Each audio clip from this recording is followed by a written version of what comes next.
As you all know, we've been discussing 19th century short stories, short fiction, and of course that spills over to the 20th century also.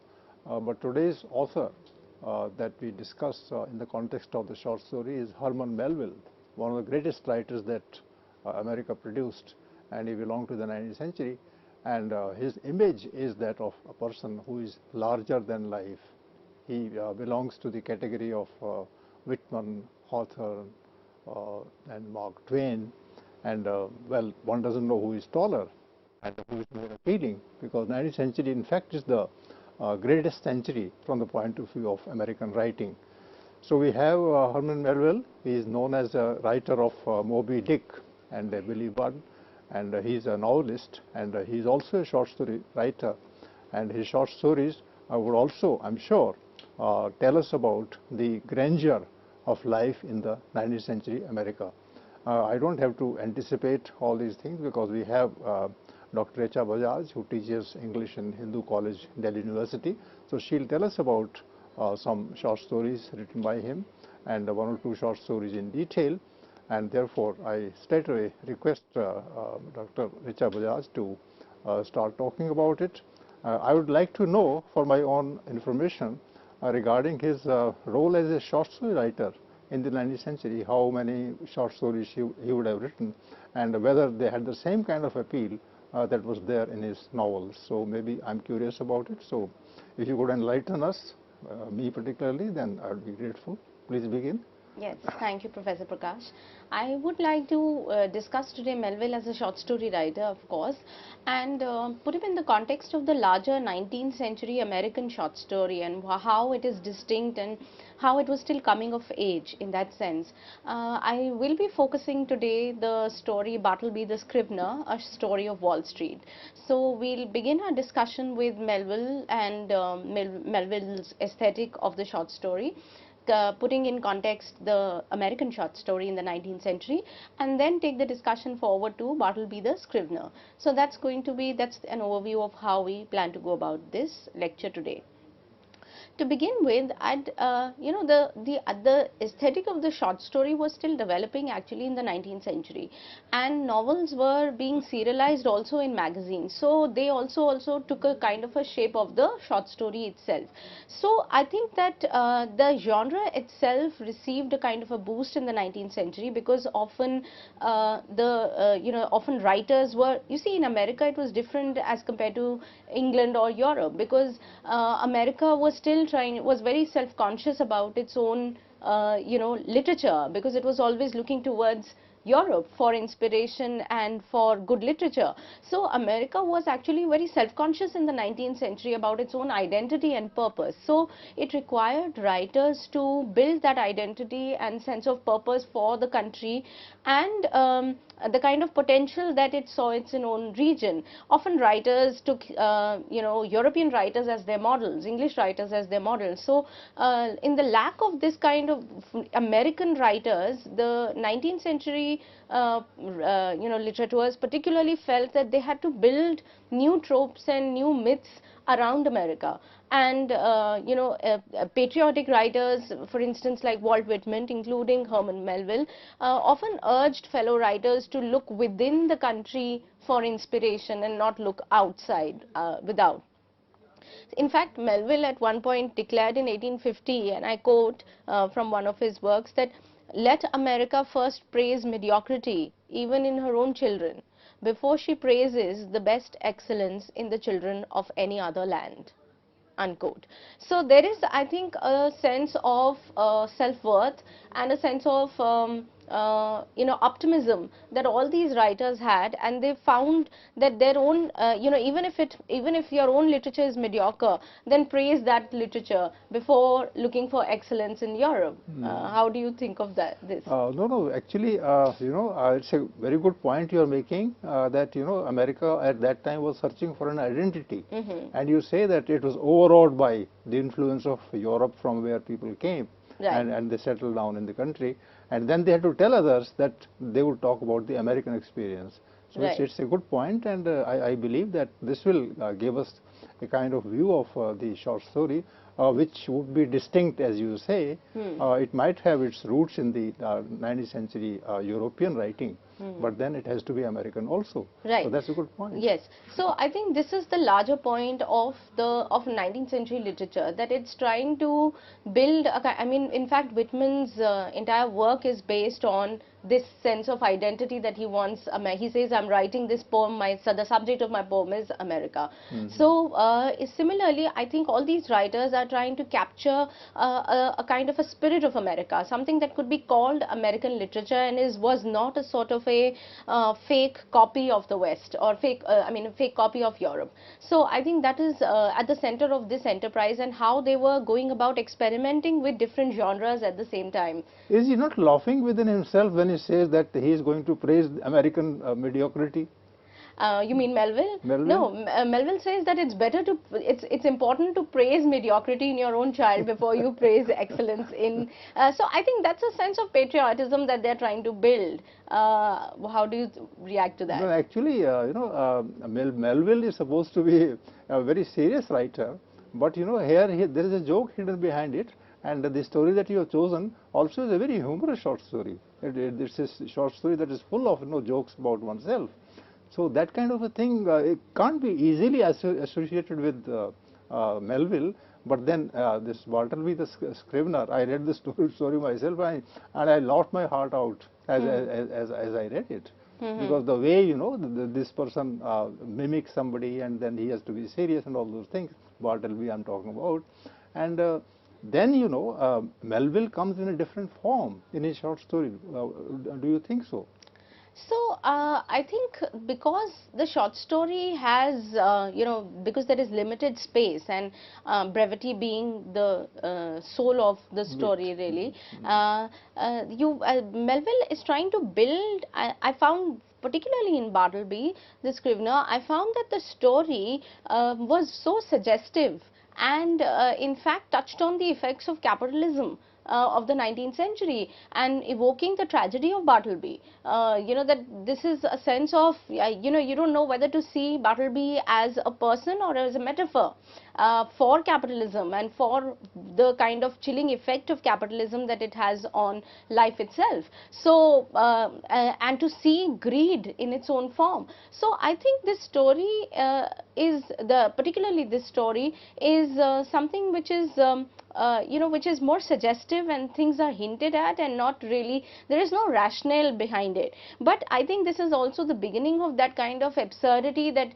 Melville is able to see in the system, in the larger system. So I think he's using, in fact the story is a long story, it is 40+ pages, and throughout this, he's trying to build a sort of narrative where larger questions are dealt with. So unlike several writers who believe that short story is a glimpse of life, and is a passing glimpse of sorts, I think Melville just picks up a moment and then adds intensity to it. So I think that is his aesthetic. In fact, he plays along with plays a lot with language as well, and the ability and the inability of expression, which is why I also said that he may be seen as a precursor to this kind of absurd literature. In fact, Camus praised Melville, and he said he was a very big inspiration for him when he was writing. So you can already see that Melville is building and also going into the psychology of the character.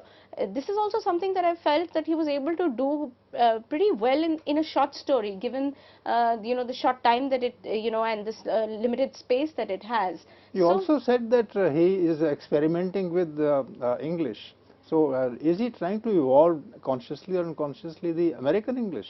Not really. I don't mean by American. He's not working with dialects so much, but he is certainly looking at the aspect of language and expression, and using words and making them sort of leitmotifs in the story. So I think he's using language as a tool to express and not express. He's not in fact using a lot of definitional or deterministic understanding of things. So he's trying to rebuild what language can do. So it's not, I wouldn't say that in terms of language he's trying to build, he's not consciously drawing you to language, you know, and its usage, but he's trying to experiment with language by making it a vehicle of expression, but at the same time suggesting that the inability of expression through language. So how very little is expressed through language, and how much more is expressed through suggestion.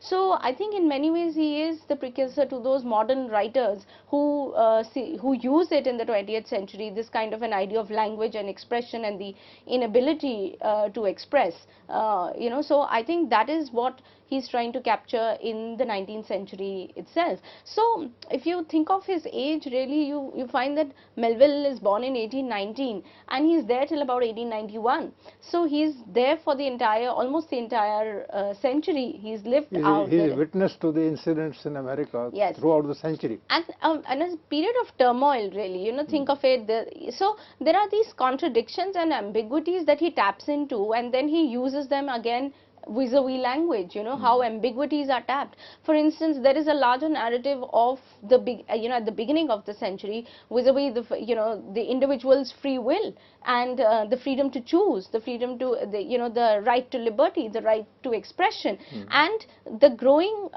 systemic model that America is adopting, which is capitalistic in nature, that is taking the narrative entirely in a different direction, which is to curb individual freedom.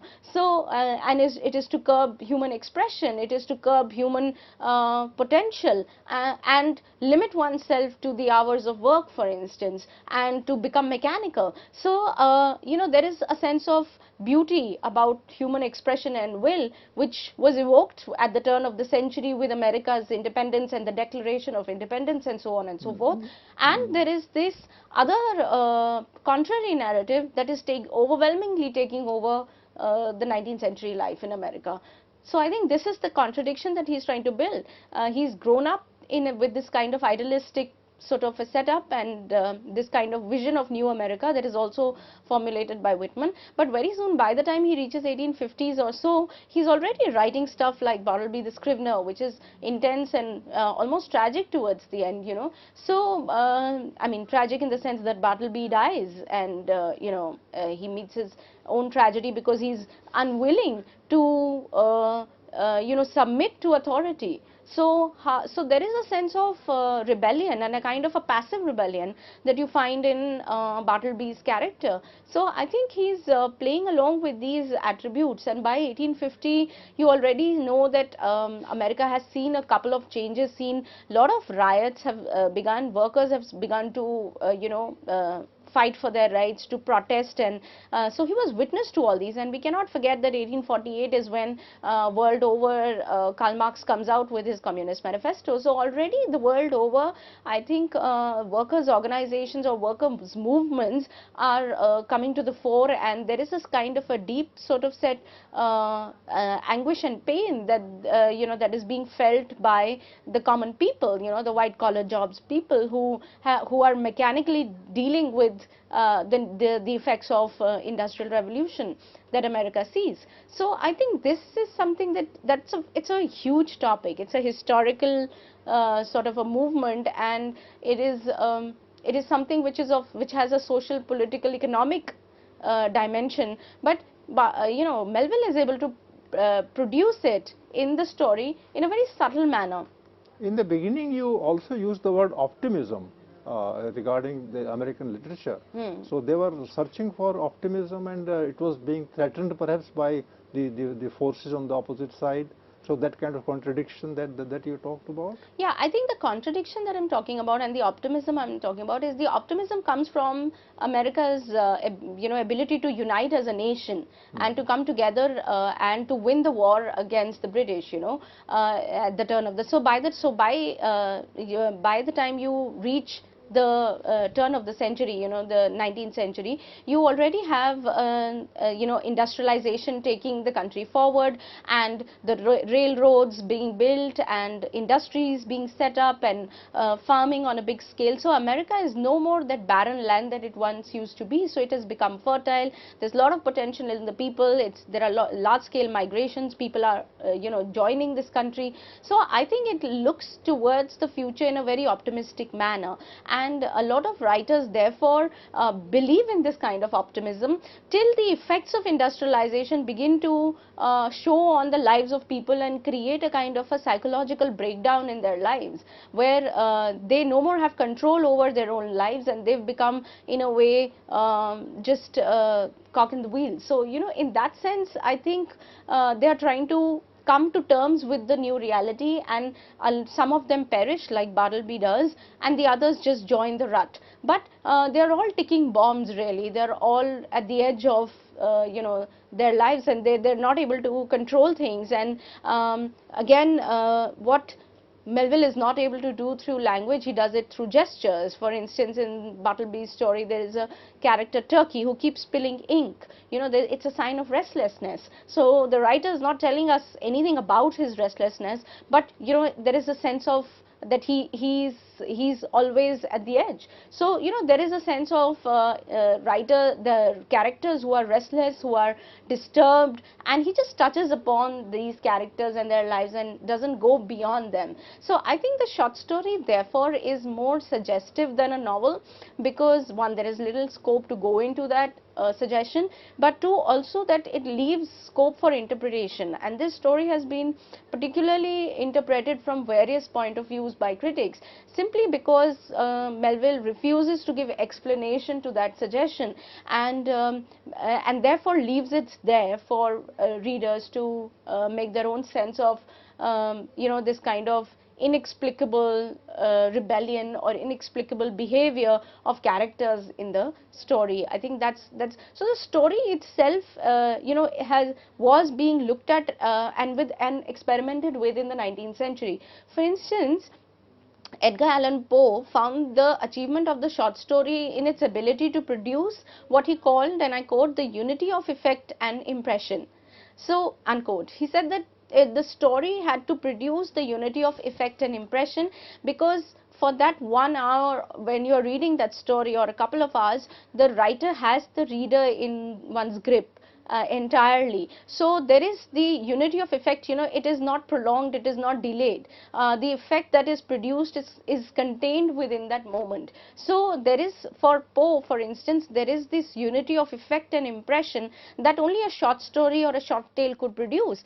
And he refers to the, he calls it a kind of a totality. He says that the story, offers to the reader a sense of totality in very little time. I mean, it is a screenshot, it's a kind of a capsule, but then there is totality there. It cannot just leave you in the middle in an episodic way. So, and you don't have to spend days to understand that totality. It is given to you in a very succinct form. So the author, in this short story for Poe is therefore, and I quote, enabled to carry out the fullness of his intention, unquote. So what I mean is that, Hawthorne for instance believed that, it had to be brief, brevity being very important for Hawthorne.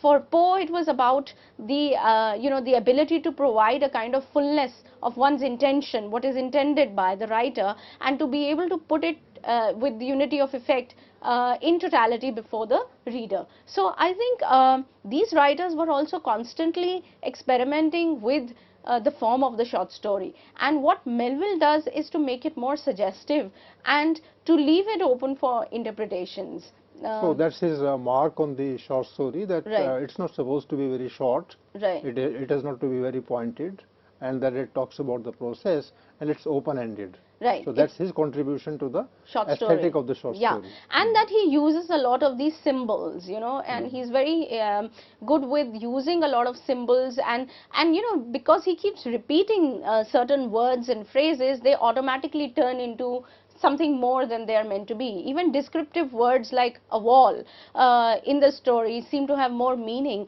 than any other wall would. So just because you emphasize and you repeat them at important moments in the text, the very simple projection of wall becomes something bigger than what it was, or a phrase that the character speaks, it turns into a bigger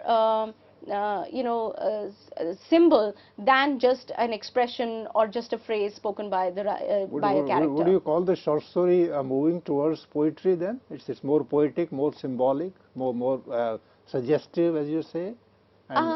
Not really, because it's very close to prose, but what I think is that he wants to keep, he wants to add meanings, and it's a very conscious, you see, Melville is not writing, even as he was fond of, Emerson and was a part of the romantic movement, etc., and spontaneity, etc., but, he's very conscious of the art of the story itself. He is building in each symbol and suggestive word more than, he's not using language, he's deliberately trying to not tell the reader and to pack meaning in a word or pack meaning in a symbol. So I think he's consciously evolving a different kind of a form of the short story, and not focused on, say, a particular incident or a happening or even a character. He's talking about a sense, it's something like, how the phenomena, or the society that one is a part of. So nothing really happens, and I'll discuss this story when, in a bit. Nothing really happens. It's just the air and the mood and the phenomena that he's trying to capture. So it's a difficult task that he's put again, for himself, but it's he actually doesn't become romantic or poetic in any way.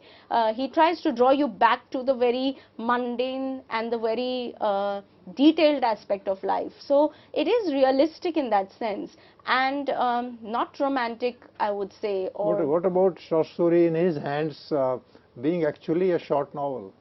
Yes, it is. It is in fact a short novel in that sense, because one, it is a longer piece, and but again, he has to complete it, and there is very little digression. So even when, as I said, he could have made this into a novel by going into the lives of each characters that he has portrayed there, and he has suggested enough things about their lives for the reader to build an alternate narrative in one's mind. But he doesn't do that. So I think he keeps the focus on the central character and just hints at certain other elements that contribute to the same thing. So I think a lot of people have also suggested that it's about, the psychological kind of crisis or something, but I think it's the individual. Even when it is about Bartleby, the focus is not really Bartleby, and rather the society that he's a part of, or the historical phenomena that he's a part of. So friends, Dr. Bajaj has talked about the short story in a different sense in which it is understood. So far as Melville is concerned, the short story has an aesthetic which is open-ended, which is symbolical, and at the same time realistic. So we look forward to an analysis of the short story that she has chosen, Bartleby the Scrivener, in the second half of the lecture, where short story will be analyzed and would be understood in a manner that it's an aesthetic. At the same time, it is about the life surrounding the writer. Thank you.